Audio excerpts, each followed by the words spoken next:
Hello students, आपण chapter 3 semiconductor digital ICs हा chapter बघत आहोत.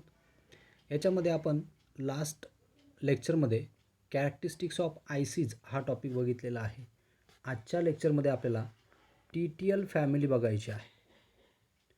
TTL फॅमिली, TTLचा अर्थ काय किंवा TTLचं फुल फॉर्म काय, तर ट्रान्झिस्टर लॉजिक. ठीक आहे. ट्रान्झिस्टर लॉजिक म्हणजे ट्रान्झिस्टर वापरलेली एखादी आय सी असेल किंवा लॉजिक वापरलेली एखादी आय सी असेल त्या फॅमिलीला आपण काय म्हणतो, तर ट्रान्झिस्टर लॉजिक. ओके. आता बघा, ह्या ट्रान्झिस्टर लॉजिकमध्ये खूप सारे प्रकार आहेत. जसं की शॉर्टकी TTL आहे, त्यानंतर स्टँडर्ड TTL आहे, त्यानंतर हायस्पीड TTL आहे. खूप सारे प्रकार आहेत, ते आपण नंतर बघणार आहोत. ठीक आहे. तर आज आपल्याला TTL पासून तयार झालेला गेट म्हणजे लॉजिक गेट्स आपल्याला बनवायचे आहेत by using TTL logic families.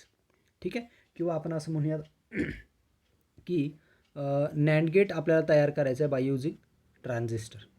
ठीक आहे. तर या ठिकाणी तुम्हाला डायग्राम दिसते आहे.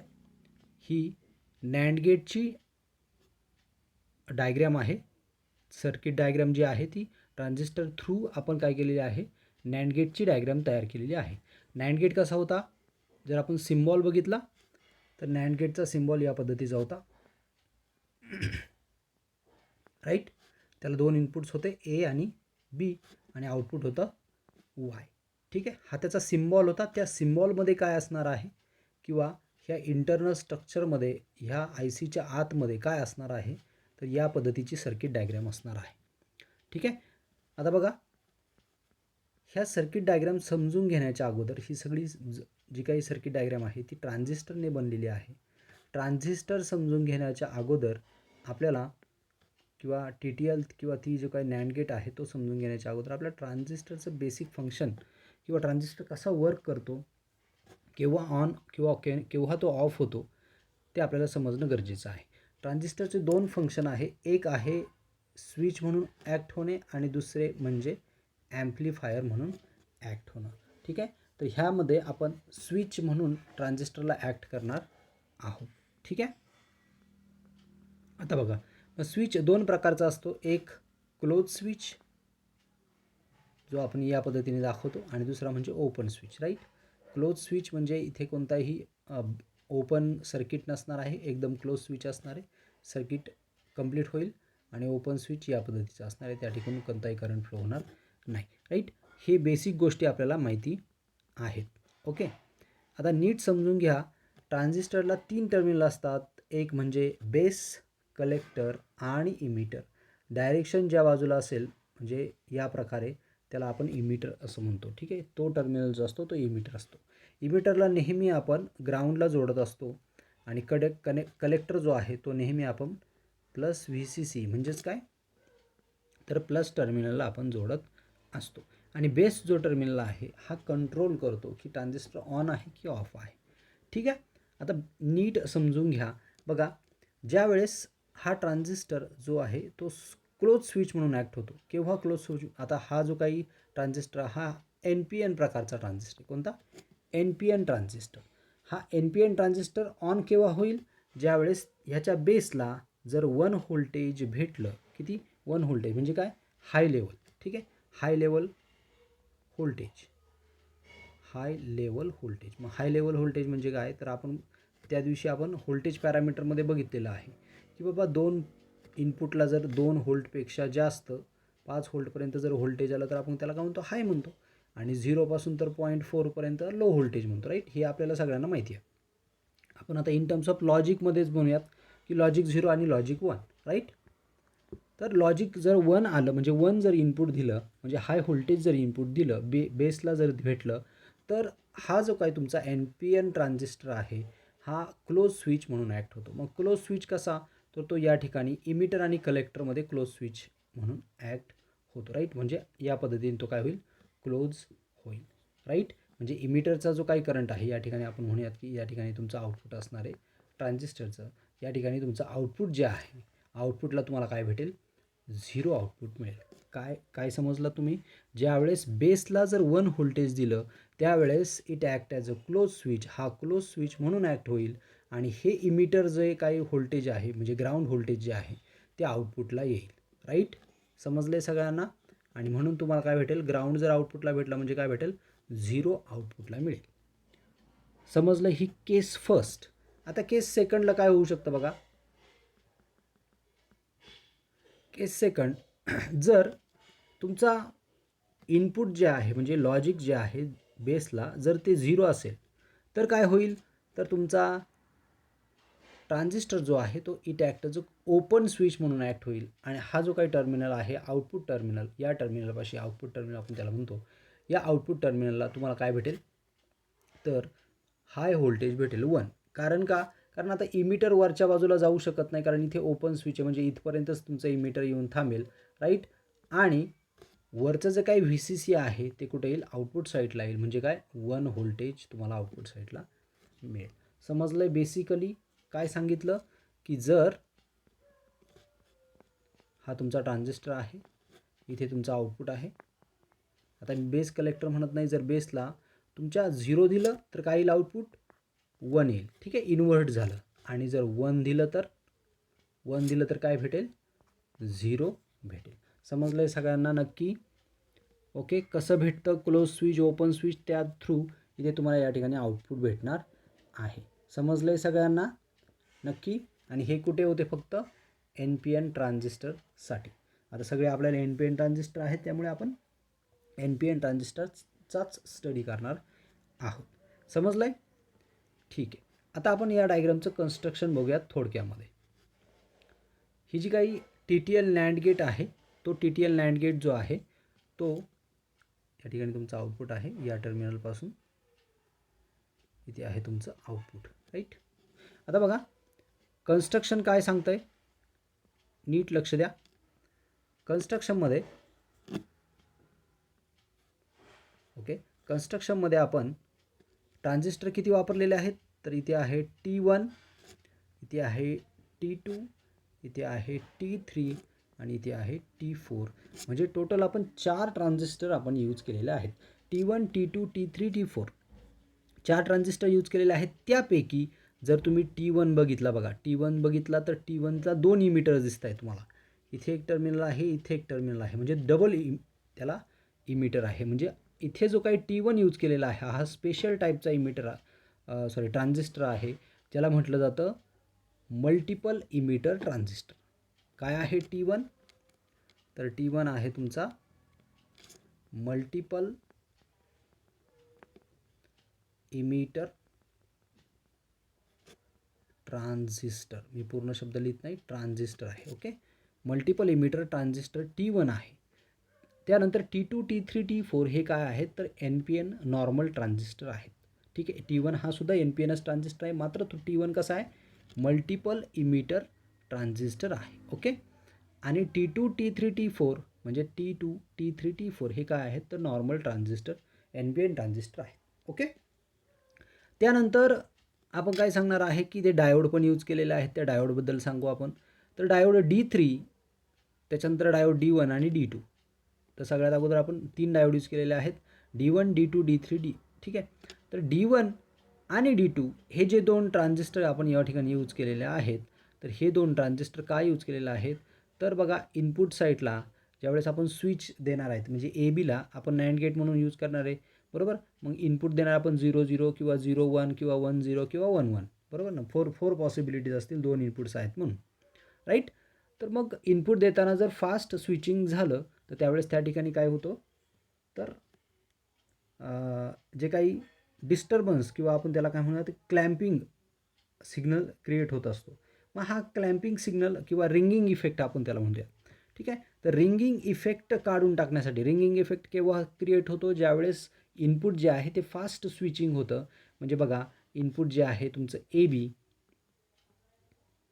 इनपुट जे आहे ते AB आहे, ते 0 0 असू शकतं, 0 1 किंवा 1 0 किंवा 1 1 यापैकी काही असू शकतं. आणि जर ते फास्ट स्विचिंग झालं, काहीतरी स्विचिंग झालं 0 0 0 1 1 0 1 1 असं जर फास्ट स्विचिंग झालं तर काय होऊ शकतं, तर इनपुट जे आहेत, इनपुट्स या ठिकाणी रिंगिंग इफेक्ट तयार होऊ शकतं आणि रिंगिंग इफेक्टमुळे फास्ट ऑपरेशनमुळे ते रिंगिंग इफेक्ट क्रिएट होतात आणि त्यामुळे काय होऊ शकतं आउटपुट जे आहे ते डिस्टर्ब होऊ शकतं आणि म्हणून या ठिकाणी आपण काय केलेलं आहे तर डायोड D1 आणि D2 रिंगिंग इफेक्ट अवॉइड करण्यासाठी काढून टाकण्यासाठी D1 D2 वापरलेले आहेत. समजलं आहे. त्यानंतर बघा ट्रान्झिस्टर T3 आणि T4 यांच्यामध्ये आपण D3 वापरलेलं आहे, डायोड D3 वापरलेला आहे. तर ह्याचं काम काय डायोड D3चं तर D3 काय करतो जो काही ट्रान्झिस्टर T3 आहे आणि T4 आहे यापैकी कोणता तरी एकच ट्रान्झिस्टर त्याला ऑन ठेवायचा आहे. एक तर T3 ऑन ठेवायचा आहे किंवा T4 ऑन ठेवायचं आहे. ॲट अ टाईम दोघे पण ऑन झाले नाही पाहिजेत. आले लक्षात. आणि दोघे पण ऑन होऊ नये म्हणून आपण या ठिकाणी काय केलेलं आहे डायोड D3 आपण काय केलेलं आहे जोडलेला आहे जो काय करतो ॲट अ टाईम T3 किंवा T4 यापैकी एक तर हा ट्रान्झिस्टर ऑन किंवा हा ट्रान्झिस्टर ऑन दोघांपैकी एक ट्रान्झिस्टर ऑन ठेवण्यासाठी आपण काय केलेलं आहे डायोड D3 वापरलेला आहे. समजलंय सगळ्यांना. ठीक आहे. आता बघा ही जी काही T3 आणि T4ची जोडणी आहे या जोडणीला बघा इथपासून या पॉईंटपासून तर या पॉईंटपर्यंत T3 डायोड D3 आणि T4 या जोडणीला म्हटलं जातं टोटेम पोल स्टेज. काय म्हटलं जातं टोटेम पोल स्टेज. मी इथे डॉटेड लाईनने त्याला दर्शवतो. ठीक आहे. ही जी स्टेज आहे मगाशी मी दाखवल्याप्रमाणे त्याला म्हटलं जातं टोटेम पोल स्टेज. तर ही टोटेम पोल स्टेज का तर T3 आणि T4 ज्या पद्धतीने जोडलेले आहेत त्याला म्हटलं जातं टोटेम पोल स्टेज. ओके. आता हे टोटेम पोल स्टेज काय करते तर T3 आणि T4 पैकी कोणता तरी एक ट्रान्झिस्टर ऑन असतो या ठिकाणी आणि त्यामुळे आपली पॉवरही बचत होते. मग याचे दोन ॲडव्हान्टेजेस आहे या टोटेम पोलचे. मी या ठिकाणी लिहितो ते दोन ॲडव्हान्टेजेस बघा.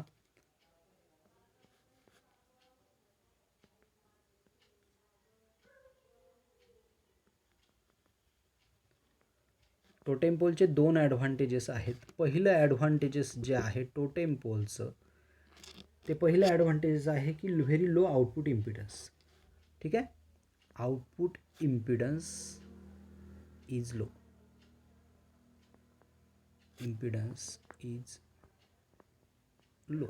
आउटपुट इम्पिडन्स काय होतो लो होतो.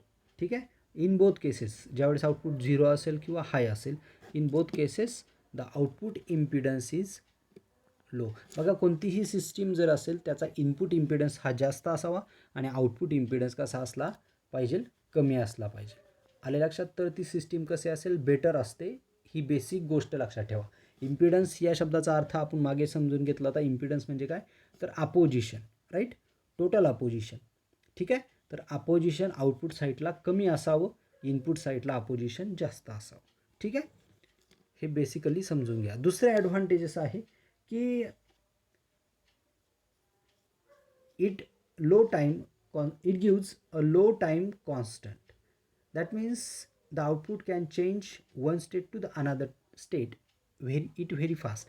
म्हणजे काय जे काही आउटपुट आहे ते झिरोकडनं बघा आउटपुट आपलं दोन पद्धतीचं असणार आहे. एकतर 0 असेल किंवा 1 असेल. मग ते 0कडनं 1 होऊ शकतं किंवा 1कडनं 0 होऊ शकतं. जसं की लाईट तुम्ही ऑन करता ऑफ करता म्हणजे काय ज्यावेळेस लाईट्स ऑन असते जे बटन बंद करता बटन बंद केल्यानंतर ती ऑनची लाईट काय होते ऑफ स्टेटमध्ये जाते. बरोबर. पुन्हा बटन चालू केल्यानंतर ऑफकडनं ऑनकडं. राईट. त्याच पद्धतीने आउटपुट तुमचं 0कडनं 1कडं स्विच होऊ शकतं होईल किंवा 1कडनं 0कडं होईल किंवा 0कडनं 1कडं होईल. हे जे काही स्विचिंग आहे किंवा 0कडनं 0कडे होऊ शकतं असं काही नाही. बरोबर. हे जे काही स्विचिंग आहे हे कसं होतं खूप फास्ट होतं कारण आउटपुट इम्पिडन्स कसा आहे कमी आहे.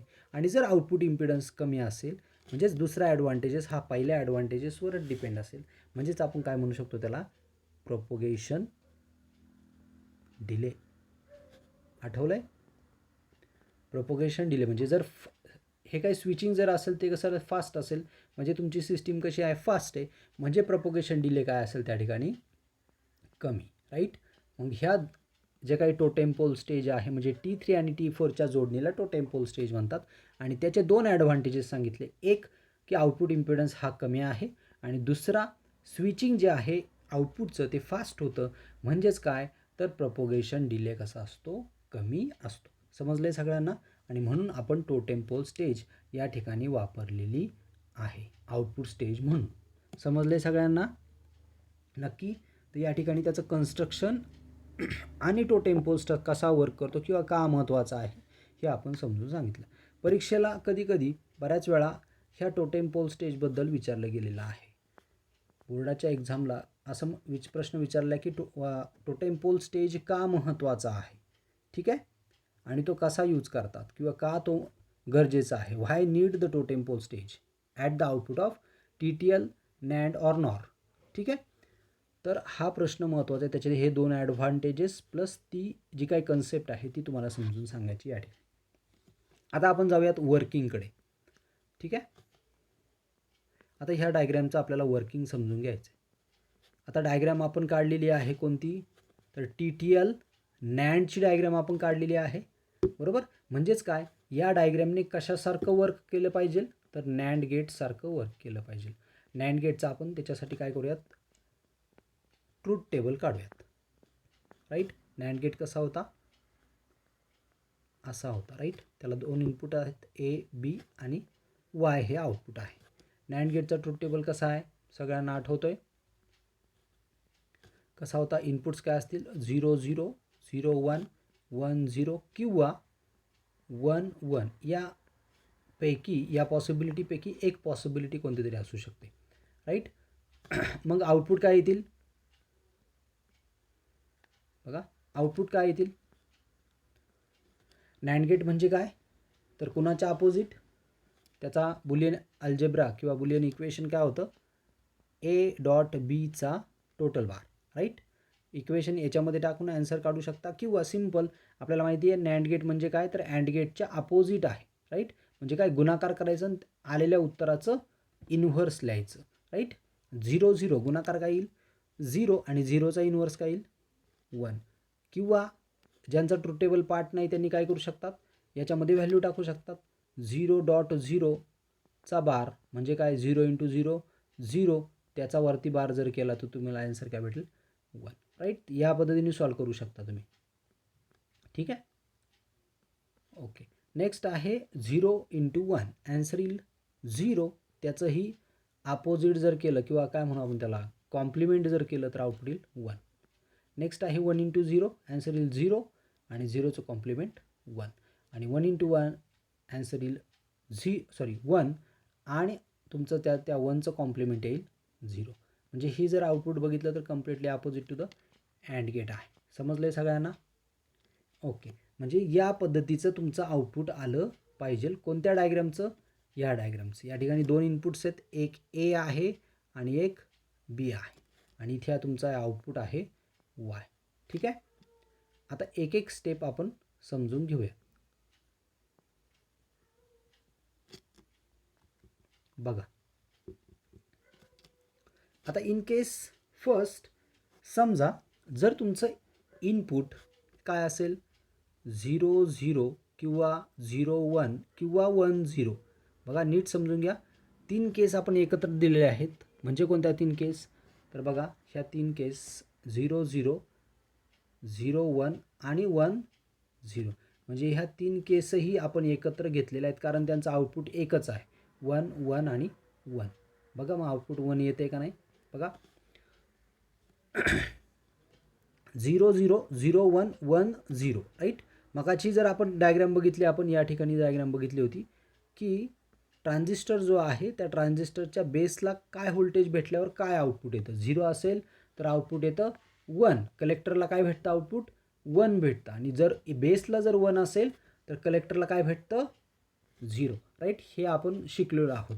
पण त्याच्यासाठी एक कंडिशन काय आहे की इमिटरला पण काय असावा लागतो ग्राउंड आणि कलेक्टरला काय असावा लागतो प्लस VCC. ठीक आहे. इमिटर बघा इमिटर मेन आहे कारण तीच हिंट वापरायची आपल्याला. इमिटरला ग्राउंड असलं पाहिजे म्हणजे काय 0 व्होल्टेज असलं पाहिजे. ठीक आहे. बेस काही असू द्यात त्या पद्धतीने कलेक्टर आउटपुट येईल आणि कलेक्टरला VCC असला पाहिजे. आता आपल्या परत डायग्रामकडे येऊयात. डायग्राममध्ये नीट बघा या तीनही केसमध्ये इथे 0-0मध्ये ए पण 0 आहे, बी पण 0 आहे. या केसमध्ये ए 0 आहे, बी 1 आहे आणि या केसमध्ये ए 1 आहे आणि बी 0 आहे. राईट? म्हणजे या तीनही केसमध्ये कोणता तरी एक किंवा दोन्हीही काय आहेत तर 0-0 आहेत. जर इमिटर काय आहे दोघांपैकी एक जरी इमिटर म्हणजे बघा ए इमिटर आणि बी इमिटर म्हणजे ट्रान्झिस्टर T1ला दोन इमिटर आहेत, एक ए टर्मिनलला जोडला आहे, एक बी टर्मिनलला जोडला आहे.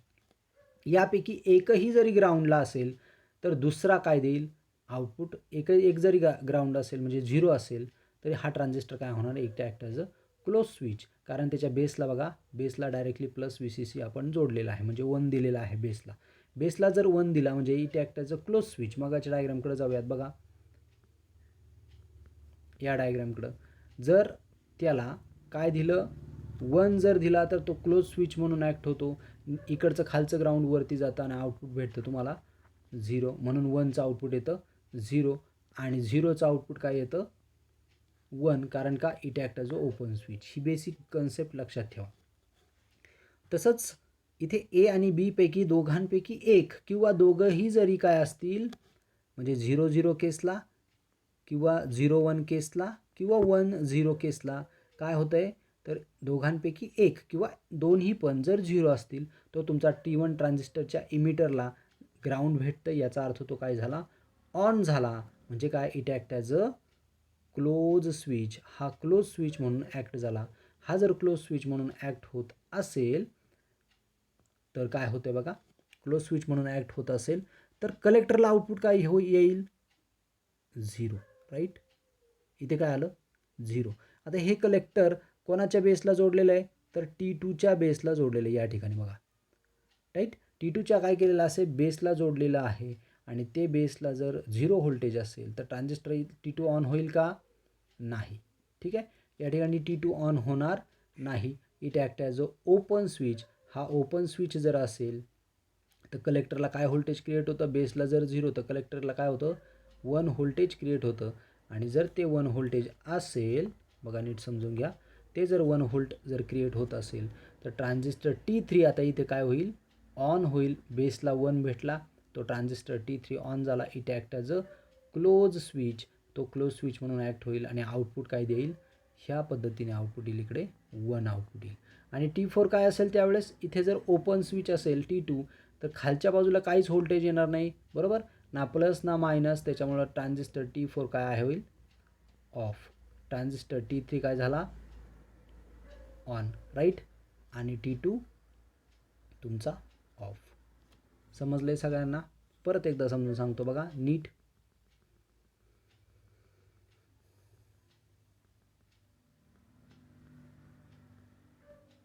ओके बघा पहिल्या तीनही केसमध्ये बघा 0-0 0-1 1-0 यामध्ये कोणत्या तरी ए किंवा बी टर्मिनलला काय भेटतोय ग्राउंड भेटतोय. 0 म्हणजे ग्राउंड भेटतोय. राईट? बघा 0-0मध्ये ए पण 0 आहे बी पण 0 आहे. 0-1मध्ये ए 0 आहे बी 1 आहे. इथेही तुमचा ट्रान्झिस्टर ऑन होणार आहे आणि 1-0मध्ये ए 1 आहे बी 0 आहे म्हणजे इथेही तुमचा ट्रान्झिस्टर ऑन होणार आहे. जर तो ऑन झाला तर काय होतं it act as a close switch. हा क्लोज स्विच म्हणून ॲक्ट होतो. राईट? आणि हा जर T1 जर क्लोज स्विच म्हणून ॲक्ट झाला तर तो काय आउटपुट देईल बेसला काय आहे 1 कलेक्टरला काय आउटपुट येईल 0. राईट? बेसला 1 कलेक्टरला 0. आता हे जे काही कलेक्टरचं आउटपुट आहे कोणाच्या बेसला जोडलेलं आहे तर T2च्या बेसला जोडलेलं आहे. राईट? मग T2च्या जर बेसला 0 आलं आहे तर तो ट्रान्झिस्टर T2 काय होईल ओपन स्विच म्हणून म्हणजेच काय ऑफ म्हणून वर्क करेल. आणि जर तो ऑफ झाला तर काय होईल हा जर काय झाला ऑफ झाला तर काय होईल त्याच्या कलेक्टरला 1 व्होल्ट क्रिएट होईल आणि इकडे काय होईल 0 व्होल्टेज क्रिएट होईल कारण खाली काही येणार नाही म्हणजे 0च असेल. राईट? मग जर 1 वरच्या बाजूला क्रिएट झालं म्हणजे काय हे कोणाला गेलं T3च्या बेसला गेलं म्हणजे T3 काय झाला तुमचा on. It act as a close switch. On म्हणजे क्लोज स्विच ऑफ म्हणजे ओपन स्विच. एवढं लक्षात ठेवा. ठीक आहे? आणि मग T3 तुमचा ऑन झाला. T4 काय होतं इथं 0 मिळाल्यामुळं T4 काय झाला ऑफ झाला आणि ऑफ म्हणजे काय it act as a open switch. म्हणजे काय खालचा जो काही ग्राउंड आहे या ठिकाणी हा ग्राउंडवरती जाईल का? नाही जाणार. मग काय होईल? वरचा जो काही T3 आहे तो ऑन झाला आहे, म्हणजेच काय प्लस VCC कुठं जाईल? आउटपुट साईडला जाईल आणि आउटपुटला काय भेटेल? 1. समजले सगळ्यांना? काय दिल्यानंतर 1 भेटला? 0 0 0 1 1 0 आणि 1 1 या 3 केसेसमध्ये तुम्हाला कशा पद्धतीने आउटपुट 1 आलं? तर या पद्धतीने आलं. समजले सगळ्यांना? मी सगळं परत पुसून टाकतो, अंडू करतो, म्हणजे काय आपल्या पुढची कंडिशन समजून घ्यायची. ठीक आहे. ओके, आता नीट समजून घ्या. बघा,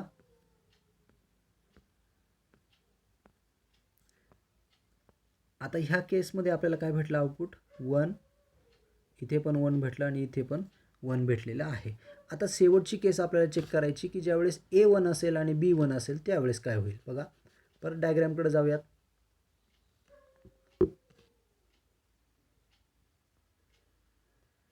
ओके, डायग्राममध्ये A तुमचा 1 आहे आणि B तुमचा 1 आहे. ज्यावेळेस A1 असेल आणि B1 असेल त्यावेळेस काय होईल रे? बघा, नीट समजून घ्या. A पण 1, B पण 1. आता तुमच्या इमिटरला या ठिकाणी काय होतं आहे? दोन्हीकडे हाय व्होल्टेज भेटतं आहे. इमिटरला हाय व्होल्टेज म्हणजे ट्रान्झिस्टर ऑन होईल का? नाही होणार. बरोबर, ट्रान्झिस्टर ऑनच होणार नाही, म्हणजे काय होईल? तो ऑफ, आणि म्हणजेच तो काय होईल? It act as a open switch. हा जर ओपन स्विच असेल तर आउटपुटला काय क्रिएट होईल? तुमचं ट्रान्झिस्टर ऑन होणार नाही. ऑन नाही म्हणजे आउटपुटला काय क्रिएट होईल? 1 व्होल्टेज.